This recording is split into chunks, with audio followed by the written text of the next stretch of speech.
今天的节目先请大家跟我一起看一则新闻。最近呢，有部电影叫《南京照相馆》。对于电影本身，实话实说我没有去看，没有看就无权评论。我只知道这是一部以南京大屠杀为背景的电影。引起我注意的是，中国驻日大使馆在推特发了一条有关这部电影的帖子，并且瞬间引发热议。有的说说中国人应该首先想想自己为什么被人看不起；有的说中国人撒谎就像呼吸一样容易；还有的说当历史虚构幻想发展到了这一步，就开始变得疯狂了。我是在中国国内的社交平台看到的这条消息，原本以为这些从推特截取的评论已经够炸裂的，没想到这个消息下面更是炸裂。有人说广岛和长崎从来没挨过原子弹，只是煤气管道爆了。有的说血债血偿不着急，有的说日本才是真正的仇恨教育。这个电影聚焦的是抗日战争。那么抗日战争之前，中日两国的关系究竟是如何发展的呢？说公元1894到1895年，东亚地面上爆发了一场震惊世界的战争，由日本入侵朝鲜和中国引起。这场战火波及到朝鲜半岛和辽东半岛，以及辽河平原、山东半岛、澎湖列岛、台湾。1894是中国传统纪年的甲午年，因此在中国被称作甲午战争、中日甲午战争。在日本因为战争发生在明治27年和28年，日本战后称其为念78年战役或者日清战争。一边是刚刚浴火重生的日本，正在用惊人的速度改造海军和陆军；一边是仍在洋务运动泥潭中挣扎的清帝国，决心用北洋水师和新式枪炮捍卫家园。而就在这张地图的中心朝鲜半岛成了最燥热的火药桶。谁能控制朝鲜，谁就能在这场风云大战中占尽先机。本期节目我们将穿越时间的迷雾，回到那个充满交错利益、暗潮涌动的年代，重点围绕日军炮击江华岛、朝鲜人武事变、甲申政变、李鸿章的外交策略，看看这两个大国之间的较量究竟如何在朝鲜拉开序幕。那些看似偶发的事件，怎么就接二连三地串联到一起，最终引发了一场大规模的战争。如果喜欢这里，欢迎订阅、转发、点赞。甲午战争系列节目的第一集，咱们来聊聊李鸿章朝鲜策略的最大败笔。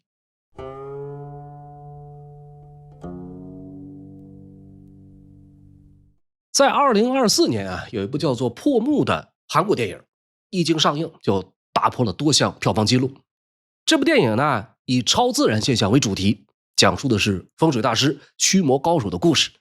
其中提到了在日本占领期间，曾经在整个朝鲜半岛各个风水宝地钉下巨大的铁钉。据说这样能够破坏朝鲜半岛的风水地脉，借以削弱朝鲜民族及国运。在电影以外，虽然缺乏确凿的证据，但是几十年以来这个都市传说一直在韩国代代相传，并且常常被认为是国家不安和困境的根源。朝鲜半岛在历史上最后一次实现统一是李氏朝鲜，它的时间上的跨度是从中国的明朝初年到清朝末年，从14世纪末延续到了19世纪末。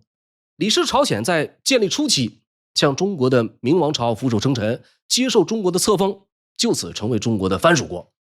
明朝怎么做，到了清朝也大致照搬，这个宗藩关系就这样一直延续下来。清廷对朝鲜的管理有这样一个基本原则，就是不干预、不添乱。李氏王朝在朝鲜境内拥有高度自主的治理权，朝政、内务、科举、用人全都自己说了算。清朝这边是只要你礼数周全，按时朝贡，就不会多管。这时期中国对朝鲜的约束更多的是体现在文化和经济层面。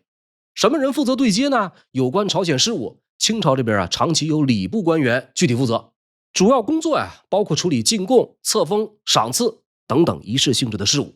那么19世纪的钟声一响，东亚的局势渐渐发生了变化，西方列强船坚炮利，什么天朝上国，什么万邦来朝，都开始变得站不住脚。传统意义上的东亚格局就像一处平静的湖面被丢下一块巨石，水面涟漪未平，底下暗流涌动。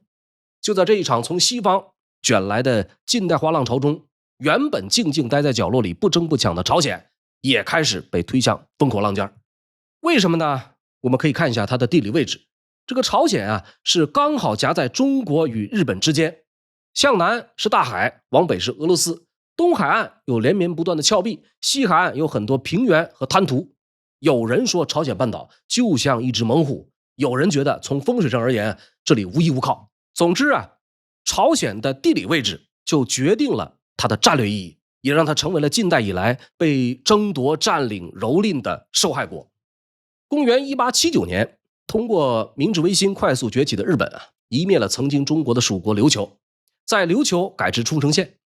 面对突如其来的刺激威胁，为了避免琉球被吞并，在朝鲜重演，为了针对并且反制日本，经总理各国事务衙门上奏，清政府拍板决定，从今往后朝鲜的事情就不再由礼部那帮官员处理了，改由北洋大臣亲自监管。这个时候担任北洋大臣的就是淮系军政集团的首领李鸿章。打这儿起，朝鲜事务成了李鸿章政治外交生涯的一个重头戏，某种程度上呢，也直接左右了他一生的勋业声名。清朝的北洋大臣是北洋通商大臣的简称。第二次鸦片战争以后的1861年，清廷为了处理北方几个通商口岸的涉外事务，特设3口通商大臣一职，掌管的是牛庄、天津、登州这么3处对外开放通商口岸。到了1870年，天津交往爆发，3口通商大臣改称北洋通商大臣，这个权限也跟着水涨船高。只要是北洋地区的涉外问题，甭管是不是通商口岸城市，都要归北洋大臣处理。1874年，日本入侵台湾的牡丹社事件发生以后，清廷决定建设南洋、北洋海防。那么北洋大臣呢，又被赋予了军权，掌管北洋地区海军建设和海防事务。这样一来呢，北洋大臣就成了在中国北方处理外交和海防事务的称得上独当一面的人物。原本的3口通商大臣是专任职务，考虑到需要调动地方的资源，于是呢，清廷下令北洋大臣由直隶总督兼任。这里需要说明的一点是这个3口通商大臣原本是专任职务，考虑到需要调动地方的资源，于是清廷下令北洋大臣由直隶总督兼任。李鸿章字绍全，安徽合肥人，曾在曾国藩府上补习受教，道光年间考中进士，担任过翰林院武英殿编修。太平天国闹起来之后，李鸿章自请回乡练兵，随后成为曾国藩的幕僚之一。到了1860年，太平军围困上海，局势危急，李鸿章奉命招抚合肥一带的乡勇团练，自行筹兵起事，建立了淮军。李鸿章呢，就靠着这支军队立下大功，官运也随之水涨船高，先做江苏巡抚，再升湖广总督。自此呢，与湘军并立的淮系正式成型，成为晚清最有实力的军政集团之一。1870年，李鸿章被招至天津处理教案，事后改任直隶总督、北洋大臣。到1879年，清廷将属国朝鲜的管理权移交给北洋大臣。这个事儿看上去调整的是行政职能，实际上调整的是战略部署。对朝鲜放任自流、无为而治的时代从此就一去不复返了。清王朝开始大包大揽，全面介入朝鲜事务。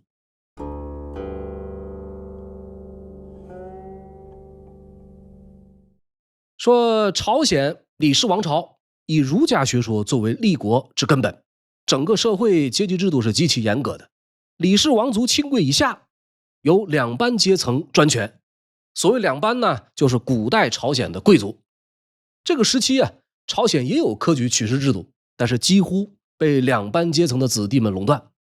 平民子弟理论上也可以参加科举考试，但是依靠考试改变命运的概率是微乎其微的。最终呢，当官的子弟永远当官，即便不走仕途退居乡里，也会成为具有特权的乡绅。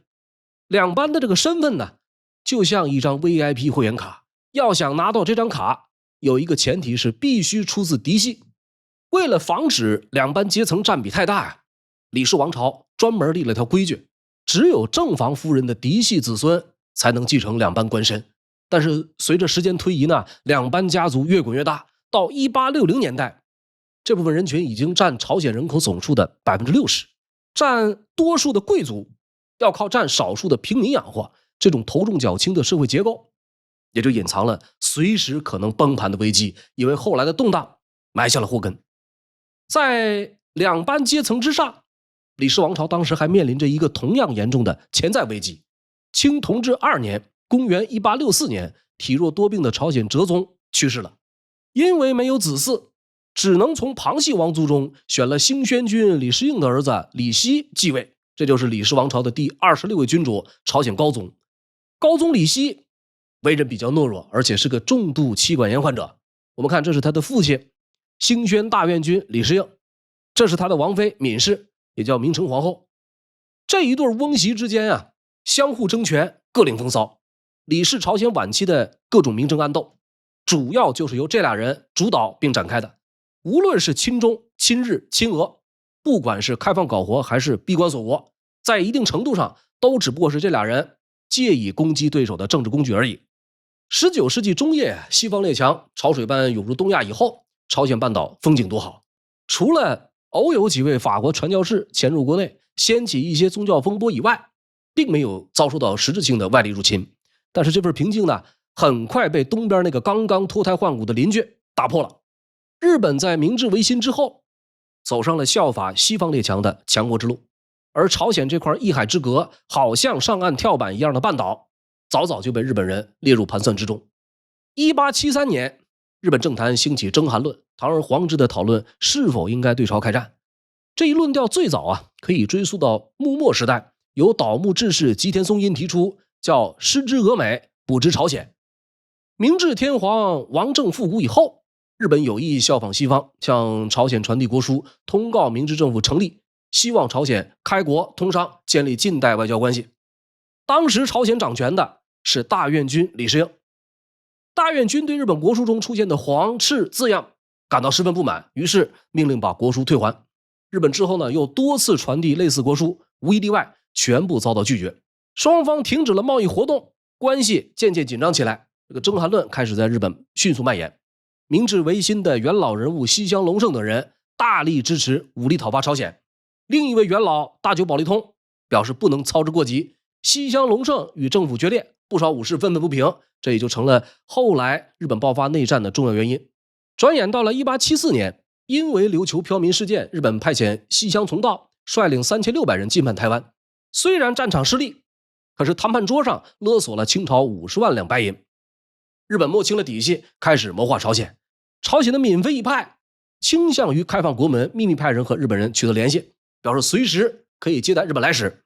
鉴于朝鲜国内的尖锐矛盾，为了尽快打开朝鲜国门，日本于是学习欧美国家的舰炮外交，终于引发了江华岛事件。1875年的5月，日本海军少佐井上良心率领云阳号、第二丁卯号侵入朝鲜釜山海域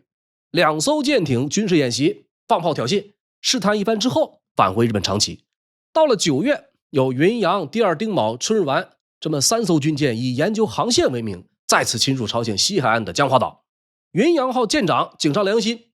借口寻找淡水，亲率20人乘坐小艇探测水路。随后呢，朝鲜方面开炮警告。井上良心听到炮声以后，立刻发射信号弹，命令云阳号升起国旗。您注意，这之前日本军舰是没有悬挂国旗的。随后，日军向朝鲜炮台发动猛烈炮击，陆战队抢滩登陆，和朝鲜士兵交火，俘虏16人，击毙朝鲜军35人，缴获大炮38门，火绳枪130支。在当地烧杀抢掠一番之后，井上良心率领3艘舰艇满载战利品扬长而去。这江华岛事件是一次蓄谋已久的挑衅，日本借此剑指中国和朝鲜的宗藩关系，紧接着就逼迫朝鲜签订日朝修好条规，开放元山、仁川2座通商城市。这一纸条约等同于断开了朝鲜和清朝的依附关系。从此呢，朝鲜对外的大门被撬开，而日本则堂而皇之的拥入其中。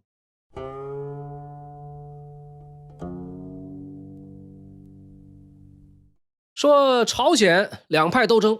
国王的父亲大院君李世应，他的特点是保守亲中；国王的妃子闵氏的特点是开放亲日。根据这新旧两派难以调和的矛盾，日本正式向朝鲜发力，并且试图撬散中朝两国的传统联系。面对日本咄咄逼人的形势，李鸿章在接管朝鲜事务以后，到底是如何应对的呢？这已经不是一场打得赢就能够平息的战争，更不是靠一纸诏令就能够稳住的局面。日本呢，已经强势登场，朝鲜半岛正在动摇。清廷如果还是墨守成规，形势将会越来越被动。基于对复杂局势的考虑，李鸿章的策略总结起来有8个字，就是驱虎吞狼，以毒攻毒。首先要确保中国朝鲜的宗藩关系牢不可破，必须确保朝鲜继续充当中国东北的屏障藩篱。其次呢，要设法削弱日本对朝鲜的影响，防止日本蚕食控制朝鲜。既然日本已经借着日朝修好条规在朝鲜插了一脚，那不如干脆把范围再扩大一点，把列强势力全部引入朝鲜，让每一家都在朝鲜沾点利益，这样就谁也吃不下整块蛋糕。而中国呢，刚好居中调和，坐看斗法。我们看，这是现在的大韩民国的国旗，阴阳鱼没有眼，八卦少了四卦。它最初的样子是这样的。设计这面国旗的人呢，叫做马建忠。马建忠是江苏人，曾经有过留学欧洲的经历。回国以后，经人介绍，他成了李鸿章的幕僚。根据李鸿章的对朝策略，马建忠在辅导朝鲜和各国建交期间，主持设计了朝鲜第一面现代意义上的国旗。这个中朝关系啊，在西方人看来是比较古怪的。那么李鸿章引入列强进入朝鲜，第一家呢选中了美国。对于这种以夷制夷的举措，上一期提到的一位人物驻日公使何如章得知以后表示了担忧。他认为朝鲜啊是中国的属国，并不是独立国家。之前听着他们和日本签了日朝修好条规，就已经是严重失策。那么现在呢，不应该再让朝鲜直接和列强签约。何如章的建议是由中国包办朝鲜的外交，由中国直接和美国签订朝鲜通商条约。李鸿章对他的这种建议是有所顾虑的，他担心这样直接践踏朝鲜主权的强硬姿态会引来日本和俄国借机生事，于是呢，转而采用其个人在外交上惯常使用的绵里藏针，用工于小算计的方式，作为对朝鲜直接和外国签约的一种形式上的补救。李中堂在拟定美朝通商条约的时候，其中的第一条就是朝鲜为中国属国。只要美国人签了字，不但让美国成了中国制衡日本的工具，还一并把美国拉到了赞同朝鲜是中国属国的立场上来。哪成想这种小心机被人一眼看破，美方坚决不同意在条约中加入这样的内容。双方争来争去，最后呢达成了一个折中方案。这个条文正文不列入有关朝鲜为中国属国的文字，在正文之后以朝鲜国王声明的形式注上相应内容。李鸿章是自认为达成所愿，但是在美国人的认知中呢，只要没有列入条约正文，即便是朝鲜国王本人的声明，也不属于条约内容，不具备国际法效力。没有法律效力，美国就不可能带中国跟朝鲜斗底。基本认知存在严重分歧，可是双方竟然谁也没有点破。按理说李中堂的手下有好几位留欧回来的国际法行家，比如马建忠、罗丰禄，这些都堪称当时英才。对于这样一个简单的国际法常识，好像并没有人向李鸿章说明。唯一能够说得通的呢，或许不是他们不想，而是不敢。据说李鸿章每发表一个意见，属下如果有不同的声音，常常会遭到呵斥，久而久之，这个幕府上下都不敢多嘴，哪怕国际法的常识就摆在眼前，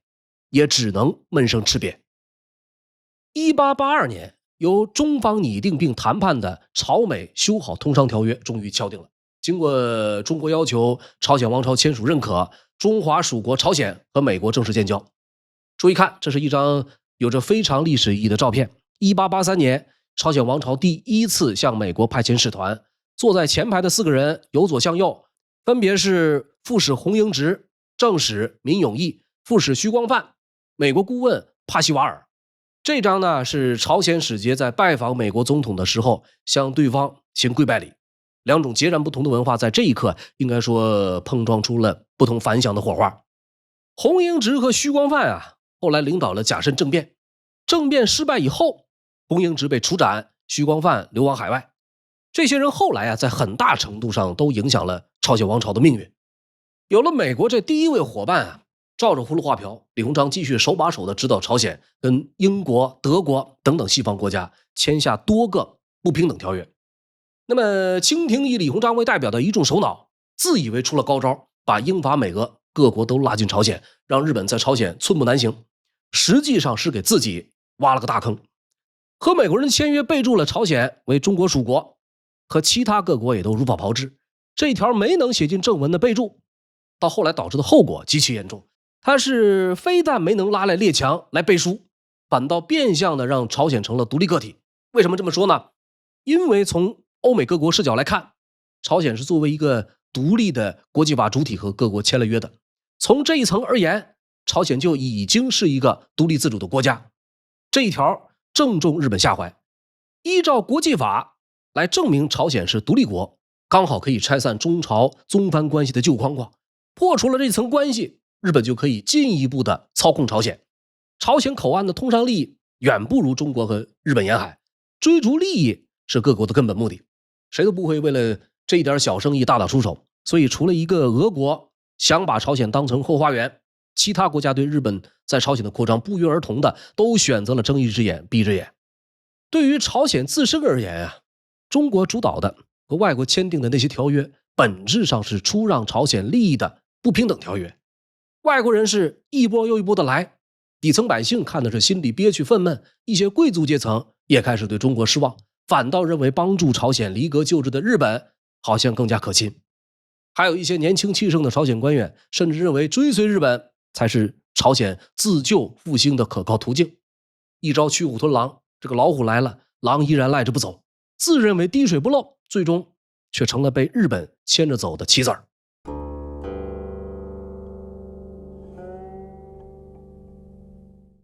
就在李鸿章以毒攻毒的策略刚走出第一步的时候，朝鲜内部一发不可收拾的炸了锅。大院军李世应和儿媳妇闵氏之间的权力撕扯，引发了朝鲜国内一场动荡。前面提到这个闵妃啊，开始逐渐亲日。闵妃一党呢，筹建了一支新军，由其侄子闵永义进行掌管，聘请日本人充当教官。这个新军可以拿到更加优厚的报酬，但是别的部队却拖欠军饷，再加上闵氏集团贪污腐败，地方官吏横征暴敛，这让朝鲜王京的一些老兵看不下去了。1882年7月23日，在大院军李世应的暗中唆使下，这些人发动暴乱，砍了新军的日本教官，烧了日本驻朝公使馆，拥戴大院军执掌政权。朝鲜国王李熙被软禁，闵妃遭到追杀，逃出了京城。这一出暴力夺权政变史称壬午事变。事发当时呢，李鸿章正因为母亲亡故回乡守制，直隶总督一职由淮军武将出身的张树声署理。张树声一见奏报，立马找李中堂请示，接着呢，调动淮军名将吴长庆的麾下部队，委托北洋水师统领丁汝昌用军舰火速护送入朝平叛。8月20日，丁汝昌和庆军营务处会办袁世凯一同踏勘选址，最终呢，大帅吴长庆率领部队在朝鲜西海岸的马山浦登陆，而后诱捕大院军，诛杀带头暴动的朝鲜士兵，恢复高宗李熙的权位，迎回逃难在外的闵妃。由于出兵果决迅速，抢在日本做出反应之前平息了这场事变。淮军是牛刀小试就平息了朝鲜的国内变乱，日本看上去好像有点被吓着了，这一下把清廷上下都乐坏了。一时间很多人都觉得对待朝鲜和日本问题不用再拘泥于外交，干脆直截了当武力压制，甚至有人提议应该在朝鲜设置专人监国，把朝鲜彻底变成中国的傀儡。当时风头正劲的官员有这么一位，他建议趁此良机赶紧东征，造几艘铁甲舰，选派几员猛将，集结军队，加紧训练，直接征服日本。说这个话的人呢，叫做张佩伦，后来机缘巧合娶了李鸿章的女儿，老夫少妻，生有一儿一女，儿子取名张志仪。这个张志仪呢，就是近代著名作家张爱玲的父亲。说朝中清流派们啊，是嘴炮连天，清廷对乘胜追击的急切呼声倒也没被冲昏头脑，只是留了句官方告诫，说日本罪尔，包藏祸心，以吞琉球，复窥朝鲜，此不可不密防也，而其甚之勿乎。对于淮军能在朝鲜迅速平叛啊，李鸿章自然是有所欣慰的，但是并不认为这就能一举压过日本。壬午事变过后呢，李鸿章的对朝策略一个明显的变化是，除了外交手段以外，开始逐渐加上军事力量这个砝码，文武并重，双管齐下。入朝平叛的部队最后就留在了朝鲜，对朝鲜监管，对日本防范。整场壬午事变，朝鲜的大院军是比较倒霉的，事后被中方认定为祸首，人们认为他呀可能会影响到李中堂驱虎吞狼的大局，因此被当成不稳定因素，押送的保定，软禁收管。事变渐渐平息以后啊，日本和朝鲜签了一个处置善后的济务浦条约。这个条约文字内容看似简单，实际上意义极为深远。其中啊提到这样一条规定：日本公使馆被兵源若干，设置修缮兵营，由朝鲜国予以允许。这一句话呀，等于官方授权日本在朝鲜驻军，为日本军事介入提供了国际法依据。而在朝鲜内部呢，有一些年轻的两班官员经过比对中国和日本的发展建设情况，认为清王朝落后迂腐，跟着日本走才有希望。这些人以金玉君、洪英直等人为首，成立了走自主独立近代化道路的开化党。开化党的成员啊，大多饱含民族热情，认为只有追随日本才能够改善朝鲜命运。可惜他们并不清楚，他们在日本政府眼中不过是一枚可以拿来利用的棋子。大国夹缝中的小国，自主与命运往往是不可能在自己手中的。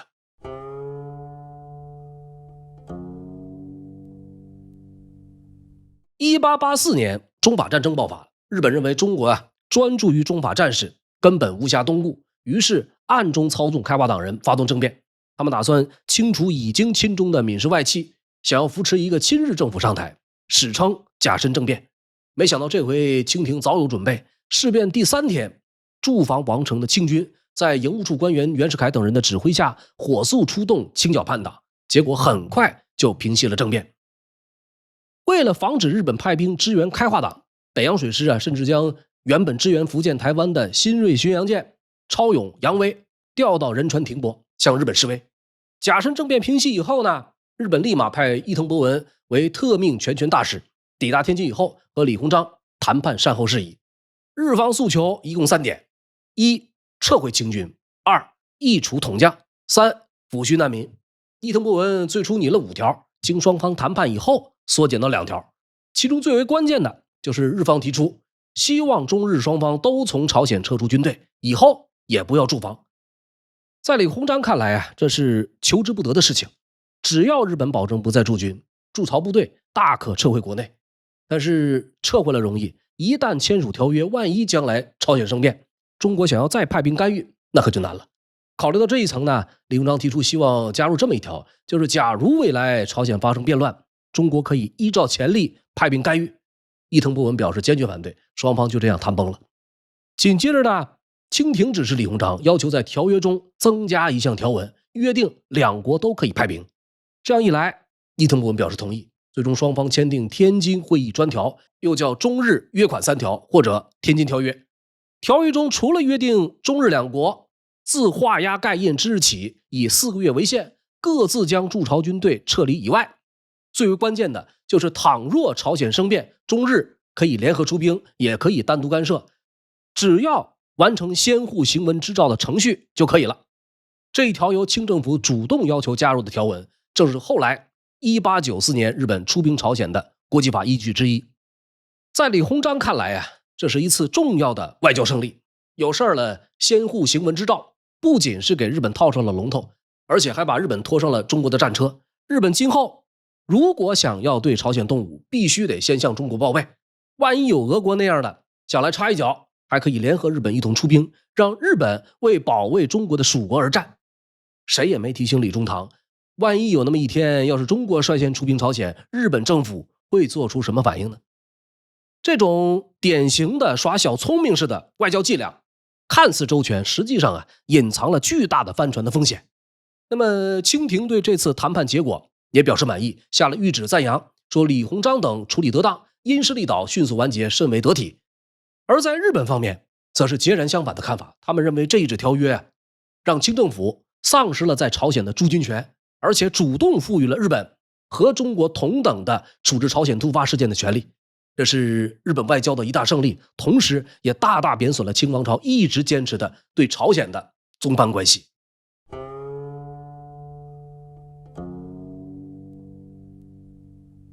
天津会议专条签订以后，清军如约从朝鲜撤离回国，没有了驻军，可是朝鲜不能脱离掌控。李鸿章在这个期间相中了一位青年才俊，此人名叫袁世凯，出身河南项城。朝鲜发生壬午事变和甲申政变以后身为庆军官员的袁世凯表现特别果决，手腕强硬，在朝鲜协助训练新军，更是以心狠手辣著称。还有一层原因，李鸿章有一位重要幕僚叫做袁宝龄，袁世凯就是袁宝龄的侄子。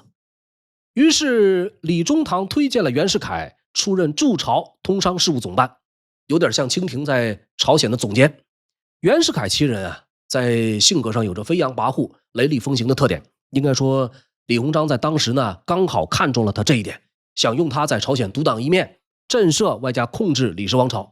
这个时候，清廷又发现这个朝鲜的闽妃暗中跟俄国方面接洽搞关系，李鸿章又奏请朝廷，把和闽妃不共戴天的大院军李世应放归朝鲜，制衡闽氏集团。说袁世凯带着李世应一到朝鲜，就给朝鲜王室来了个下马威。先是逼迫朝鲜国王李希亲自出城迎接，狠狠打了李希和闽妃一个措手不及。接着呢，又以清除乱党的名义，把大院军的几名心腹拿下处决，以此告诫大院军李世应，这次回到朝鲜，权力不是他的，再多盘算也得看清廷的脸色行动。从此以后，袁世凯就像朝鲜王宫里的太上皇一样，对朝鲜一切内政外交事务予以监控干涉，极大的强化和巩固了中国对朝鲜的影响。1885年，李鸿章多管齐下，控制住了朝鲜局势，朝鲜半岛进入到了一段较长时间的表面平静状态。风平浪静之下，其实早已经暗潮汹涌。李氏王朝的内政是越搞越糟，贵族官绅盘根错节，贪腐横行，底层百姓生计艰难，民怨四起，怒火和绝望在暗处悄悄积攒，一股更大的危机即将引爆。北洋大臣李鸿章一时找不到良方救赎朝鲜，连清王朝自己都还在摸着石头过河。朝鲜越是落后，那些改革派的官员就越是对中国不满。1885是中日朝三国的一个历史节点，李鸿章对日本有着比较清晰的判断，认为大约10年内外，日本富强必有可观，把日本当成中国的远患。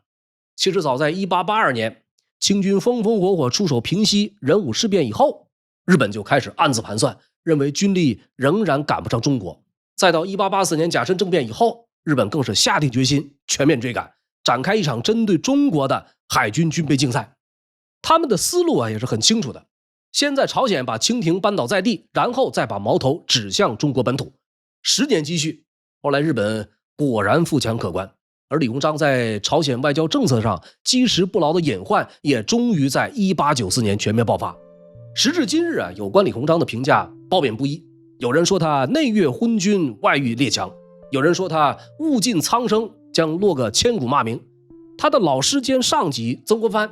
曾经对他有过这样一句评价，说李少荃拼命做官，余荫甫拼命著书。应该说这是一位有着经世之才的历史人物。单从纵横官场这一方面而谈，他显然参悟透了官场精髓，同时也饱受诟病。看上去真的很努力很勤奋，表面功夫做得极其到位，几乎大部分人看了都挑不出毛病。至于实际上的好与不好，反正我尽力了，没有功劳还有苦劳，出了纰漏也让上面怪不到我头上。任你大清朝千疮百孔，我只忠于名利，所以才有相国合肥天下瘦，司农常熟世间荒。那么现在还有没有这样的人呢？无论做什么，不管怎么做，尽可能让人挑不出错，有错也是体制问题，不是我一个人的事儿。有问题就闪开身子。天下第一等大事就是保住位子，有了位子才能源源不断的收割票子，这就是我们这片土地上最完美的官僚主义。读历史知善恶，感谢您的收看收听，这里是烽火照东南。如果喜欢，欢迎订阅我的频道，打开小铃铛，可以更加及时接收我的信息。甲午战争的故事仍在继续，欲知后事如何，且听下回分解。